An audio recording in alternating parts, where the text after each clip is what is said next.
আল্লাহ রাব্বুল আলামিন বলেন, বাংলাদেশের সকল মানুষরা তোমরা শুনে নিয়ে যাও, এখানে কোরআনের মাহফিল, কোনো রাজনৈতিক আলোচনা হবে না, বস্তা বস্তা রাজনীতির কথা হবে না। জামাত ইসলাম, বিএনপি, আওয়ামী লীগ, জাতীয় পার্টি, চরমনায়, হেফাজত, তাবলিগ, পাবলিকের আলোচনা হবে না। কারণ আল কোরআন কোনো দলের কিতাব নয়। আল কোরআন গোটা পৃথিবীর মানব জাতির জন্য হেদায়েতের কিতাব। যিনি বলেছেন তিনি কে? এই জন্য মুসলমান ভাইরা আমার, কোরআন থেকে যতটুকু পর্যন্ত বলা যায় সেই কথা যদি আমার পক্ষে যায় তাতে আলহামদুলিল্লাহ, আমার বিপক্ষে গেলেও কিন্তু আলহামদুলিল্লাহ বলা লাগবে কি লাগবে না? আরো জোরে লাগবে কি লাগবে না? এইবার শোনা নিয়ে যান, সামনে যেই সিচুয়েশন আসতেছে, সামনে যে অবস্থা চলতেছে আপনাদের জানা দরকার। অনেক মানুষ মনে করে কোরআনে মনে হয় শুধু নামাজ আছে, রোজা আছে, হজ আছে, যাকাত আছে, জিকির আজগার আছে, ওলি আউলিয়া, পীর মাশায়েখ, বুজুর্গানে দিনের কথাবার্তা আছে, আল্লাহর নবীজির আলোচনা আছে।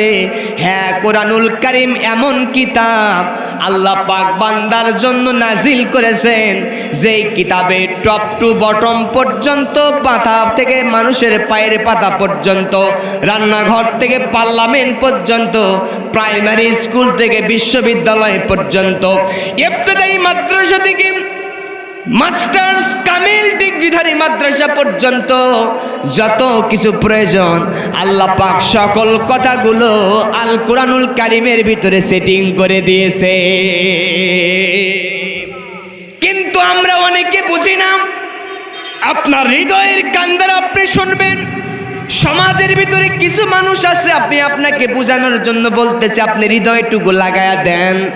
আপনার মন, আপনার ঈমান, আপনার মস্তিষ্ক যদি আবু বকরের মতো হয়, আপনার কথা, আপনার আলোচনা, আমার আলোচনা আপনাকে ভালো লাগবে। কিন্তু আবু জেহেলের মতো মন নিয়ে যদি কোনো মানুষ শোনে, ওই ব্যক্তির কাছে আমি যতই ভালো কথা বলি, হুজুর যতই কোরআন সুন্নাহ থেকে দলিল দেখ, ওই কথা কিন্তু মিষ্টি লাগবে। কথা বলে না, মিষ্টি লাগবে। আমার বন্ধুগণ, সমাজের ভিতরে অনেক মানুষ অনেক আগে থেকে বাংলার জমিনে আলেম ওলামা, বুজুর্গানে দিন, পীর মাশায়েখ, ওলি আউলিয়া, বক্তারা যেই সকল বিষয় আলোচনা করে, বলেন তো আল্লাহর কোরআন কি বলে শেষ করা যাবে? বলেন শেষ করা যাবে? দলিল কোথায় নেবেন? আল্লাহ তাআলা বলছেন, কুল লাউ কানাল বাহরু মিদাদাল লিকালিমাতি রাব্বি লানাফিদাল বাহরু ক্বাবলা আন তানফাদা কালিমাতু রাব্বি ওয়ালাউ জিনা বিমিসলিহি মাদাদা।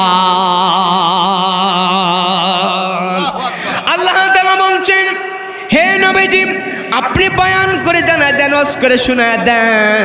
দুনিয়ার মানুষরা যদি আল্লাহর কালামের ব্যাখ্যা লেখবার জন্য, আমি রবের প্রশংসা করবার জন্য, তাফসির বয়ান করবার জন্য সমুদ্র মহাসমুদ্রের পানিগুলোকে তারা যদি কালি বানায়, আর আমি রবের যদি কালেমার ব্যাখ্যা, কোরআনের ব্যাখ্যা, নবীজির ব্যাখ্যা লেখা শুরু করে দেয়, লিখতে লিখতে তাদের বানানো কলমের কালিগুলো সব পুরায়া যাবে।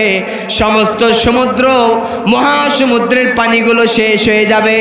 আল্লাহর কোরআনের ব্যাখ্যা লেখে কোনো দিন শেষ করা সম্ভব না। বলেন তো যিনি বলেছেন তিনি কে? আরো জোরে বলেন তিনি কে? আল্লাহ তাআলার কিতাব কোনোদিন বলে শেষ করা যাবে না। এই জন্য কোরআনে নবীজি যেই সকল বিষয় আল্লাহ তাআলা সেটিং করে দিয়েছেন, আল্লাহ তাআলা যেই সকল কথাবার্তাগুলো বলেছেন, আমরা অনেকেই মনে করি কোরআনে শুধু নামাজ আছে, রোজা আছে, হজ আছে, যাকাত আছে, সাওম আছে, কালেমার কথা আছে। কোরআন কারীমের ভিতরে মনে হয় রাষ্ট্র পরিচালনার কথা নাই। এই কথা নতুনভাবে আমরা যখন কোরআন থেকে আয়াতের মাধ্যমে সেটিং দেই, তখন কিছু কিছু মানুষ তাদের জাহালাতের কারণে, মূর্খতার কারণে, কোরআন সুন্নাহর গভীর জ্ঞান না থাকবার কারণে কিছু কিছু মানুষ মনে করে হুজুর মনে হয় রাজনীতি করতেছে। ঠিক কিনা? কারণ ওই বিষয় কিন্তু তার জানা নাই। ঠিক কিনা? এই জন্য রাজনীতি নয়, দুনিয়ার বস্তা পচা রাজনীতির সঙ্গে আল্লাহর কোরআনের রাজনীতি মিলবে না। কিন্তু রাজনীতির কথা বলতে হবে, যে রাজনীতি, যে রবের আইন, যে রবের বিধান নবীজি মদিনায় 10টি বছর পরিচালনা করেছেন, সেই রাজনীতির কথা কিন্তু গোপন করা যাবে না। যদি গোপন করেন মুসলমান নাম থাকবে না, মুনাফিক হওয়া লাগবে। কথা কোন ঠিক কিনা? দলিল কোথায় নেবেন? আল্লাহ তাআলা বলছেন, ওয়ামান লাম ইয়াহকুম বিমা আনজালাল্লাহু ফাউলাইকা হুমুল কাফিরুন। আরো জোরে কোন? 70% আওয়াজ এখনো আছে, জোরে বলেন, আরো জোরে চিৎকার মেরে বলেন আল্লাহু আকবার।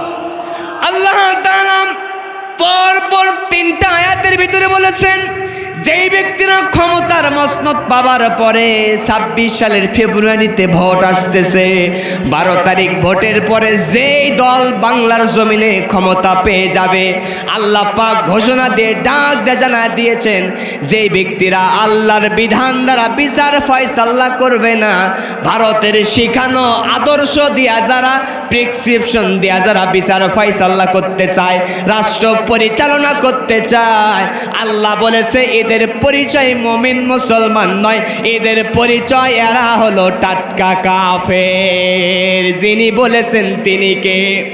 আরো জোরে বলেন, তিনি কে? আমরা কি কাফের হতে চাই?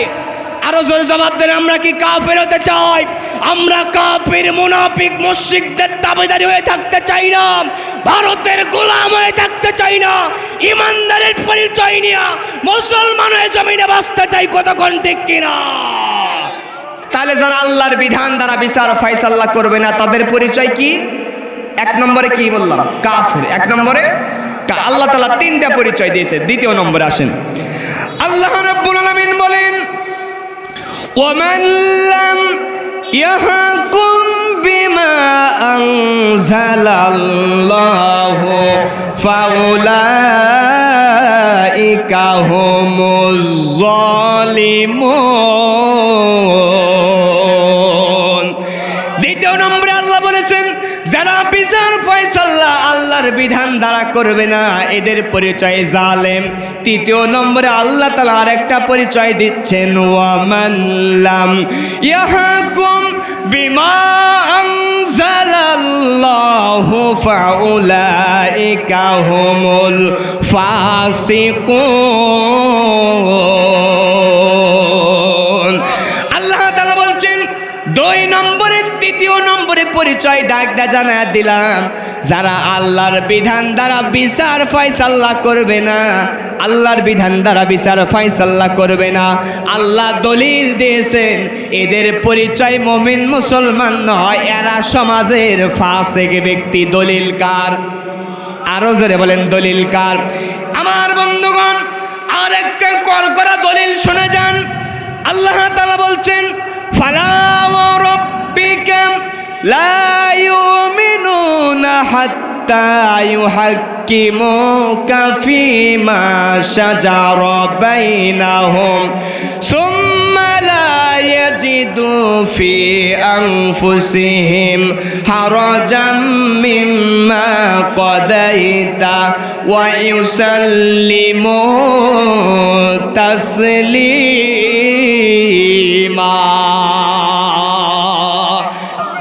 আয়াত কারিমা তেলাওয়াত করলাম। আল্লাহ তাআলা বলছেন, আল্লাহ রাব্বুল আলামিন বলেন,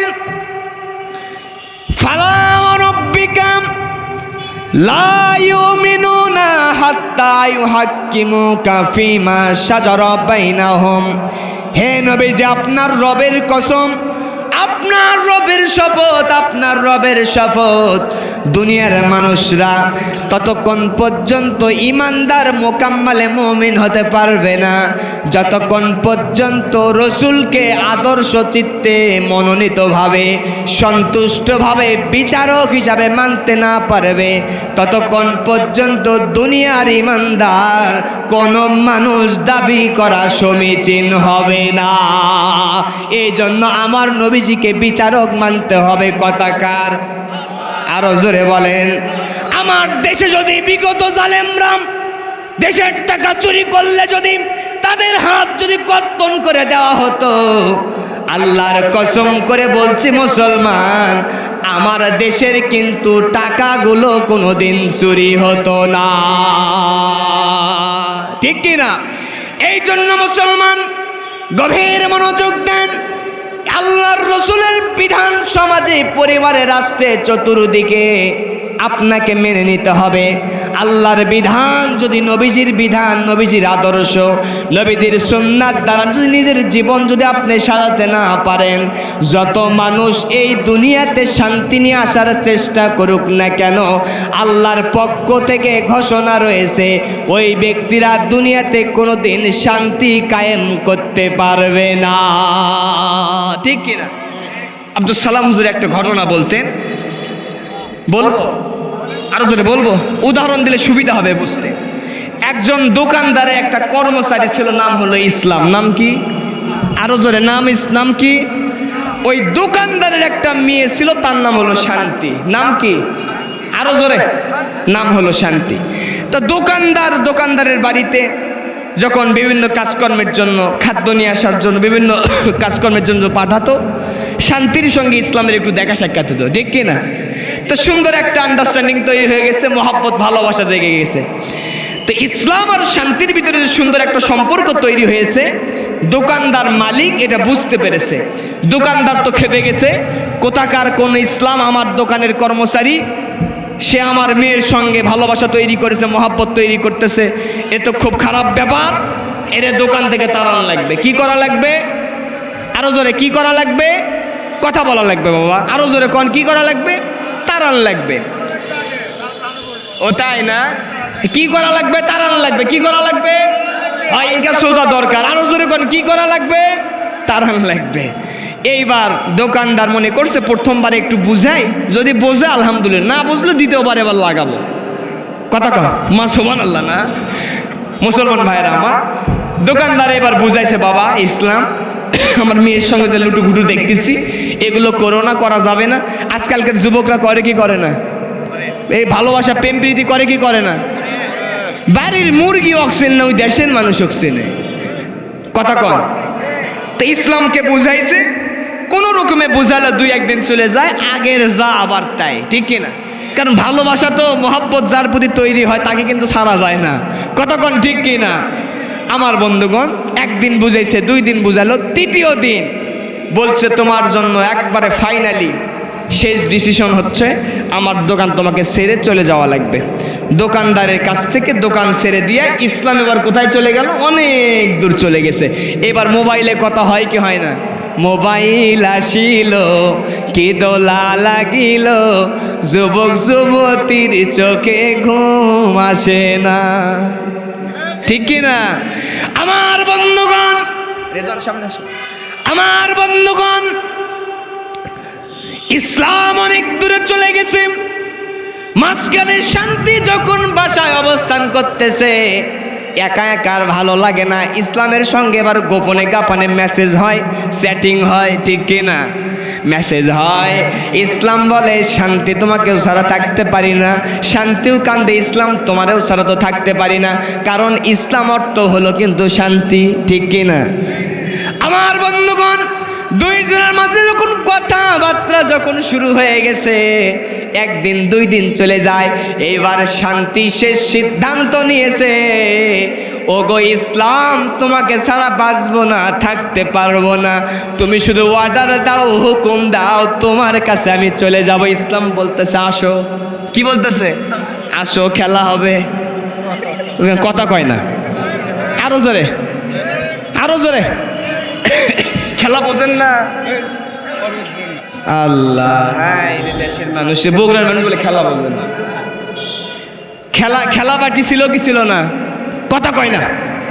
খেলা খেলি আছে। আর আমরা এই সকল বাজে শব্দ আর দেখতে চাই না।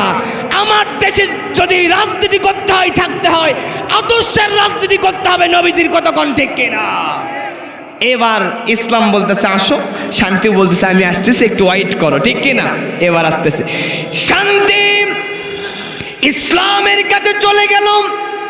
দোকানদারের বাড়ি এবার ফাঁকা হয়ে গেছে, একটা মাত্র কন্যা সন্তান। দোকানদার মালিক এবার রাস্তার পাশে বসে কাঁদতেছে, মেয়ে নাই, শান্তি নাই, কোথায় গেছে? ইসলামের কাছে মনে হয় চলে গেছে। রাস্তার মধ্যে বসে যখন দোকানদার মালিক যখন কাঁদতেছে, এইবার ওই দোকানদার মালিকের একজন বন্ধু আছে, ডাক দেয়া বলতেছে, বন্ধু তুমি কান্দো কেন? কান্দার কারণ কি? What is problem? তোমার সমস্যা কি? সমস্যা কোথায় বলো? এইবার দোকানদার মালিক ডাক দিয়ে বলতেছে, বন্ধু রে আমার একটা মেয়ে ছিল, তার নাম হলো ইসলাম। ইসলামের সঙ্গে একটা সম্পর্ক ছিল, ভালোবাসা ছিল। আমি তার নিষেধ করছি, মানা করছি, এক পর্যায়ে দোকান থেকে আমি বাহির করে দিছি। 2-3 দিন পর দেখা গেল আমার শান্তি ইসলামের পিছনে চলে গেছে। বন্ধু এবার ডাক দিয়ে বলতেছে, বন্ধু তোমার মাথা হলো বোকা, তোমার মাথায় কামড় মারছে হলো পোকা, তোমাকে দিয়েছে হলো ধোকা। ইসলাম থাকবে যেখানে, শান্তি থাকবে সেখানে। যেখানে ইসলাম থাকে না সেখানে শান্তিও থাকা সম্ভব না। ইসলামকে বাসায় নিয়ে আসো, তোমার শান্তিও ইসলামের সঙ্গে আসবে। কি বুঝাইলাম? বাংলার জমিনে স্বাধীনতার পর থেকে যত সরকার প্রধানমন্ত্রী এসেছে সবাই ইসলামকে তাড়ানোর চেষ্টা করেছে। আগামীতে যে বাজার আসবেন আপনারা হুঁশিয়ার হয়ে যান, সাবধান হয়ে যান। যদি ইসলামকে তাড়াতে চান বাংলার জমিনে কশ্চিনকালেও শান্তি নিয়ে আসা সম্ভব না। সম্ভব? আল্লাহর কিতাব বলছে, ইন্নাদ-দীনা ইনদাল্লাহিল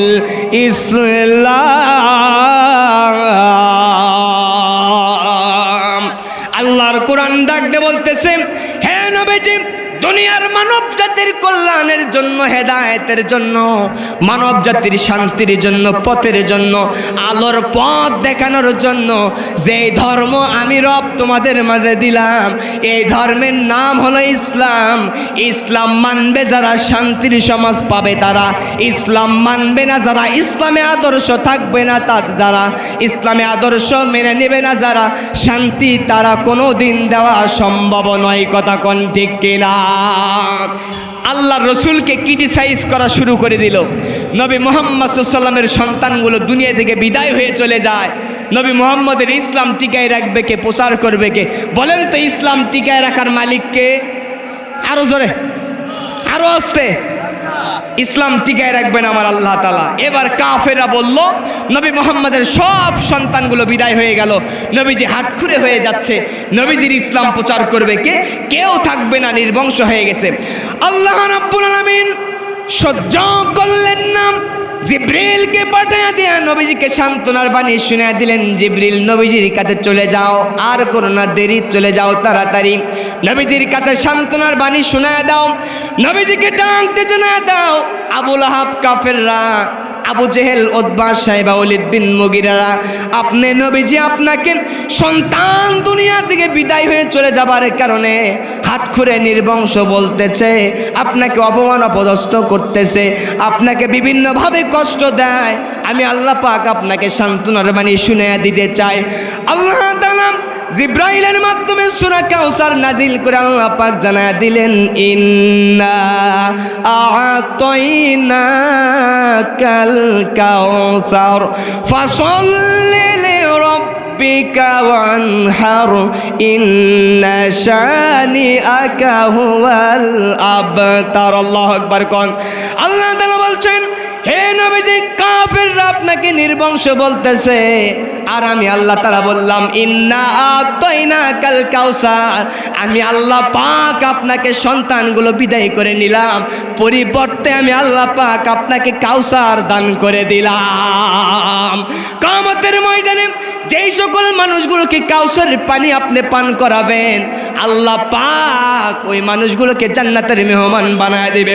ফাসাল্লি লিরাব্বিকা ওয়ানহার, হে নবীজি আপনি রবের জন্য নামাজ আদায় করেন, তারপরে কুরবানি করেন।